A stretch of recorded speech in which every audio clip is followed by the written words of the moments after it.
Essa história transmitida pra gente, eu não sei como explicar, não é que existia uma transmissão, a gente vivia numa família italiana.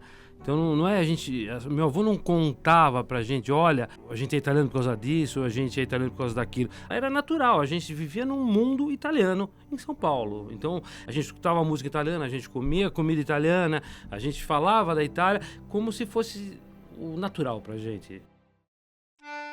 Essas raízes italianas retratadas por João Guida, descendente de italianos, que morou na Moca por quase sua vida inteira e hoje é dono do Antipasto Amici, um restaurante italiano, mostra o quão grande e importante são essas conexões. Para começar o segundo episódio, precisamos entender como essas raízes italianas se conectam com os clubes. Efetivamente, esse imigrante, quando ele chega, principalmente aqui em São Paulo, ele vai deixando suas marcas em diversas áreas de atuação, seja na arte, seja na linguagem, seja na característica arquitetônica, seja, enfim, na música. Então, obviamente, eles estavam inseridos em todos os espaços.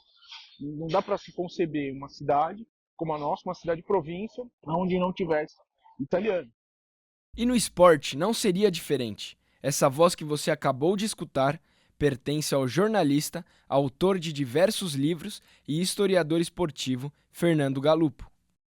E aí, a gente fazendo um recorte mais profundo na questão da presença italiana nos esportes e nas associações, você vai ver o italiano presente em absolutamente todas as associações. Então, o Corinthians, especificamente, está envolvido nesse contexto. Ter pertencimento de italianos, porque era uma cidade a qual havia a maior parte de imigrantes italianos. Quer dizer, então você tem esses personagens envolvidos em diversos clubes, que não necessariamente representavam instituições que tinham pertencimento de difusão da cultura, da língua, dos símbolos, de uma determinada etnia. Os clubes futebolísticos paulistanos que de fato representavam a italianidade nas suas raízes eram o Juventus da Moca e o Palestra Itália.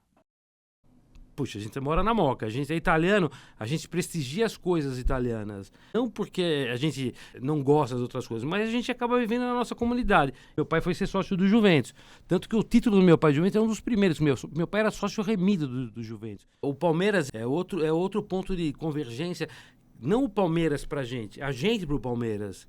Então não existia uma segunda hipótese. Vivendo italiano em São Paulo, você não podia ser nada diferente. Não que era proibido, mas a nossa vida era italiana. O Palmeiras só deu pra gente o lugar que a gente queria ter. Daí vira paixão, vira vontade de estar lá.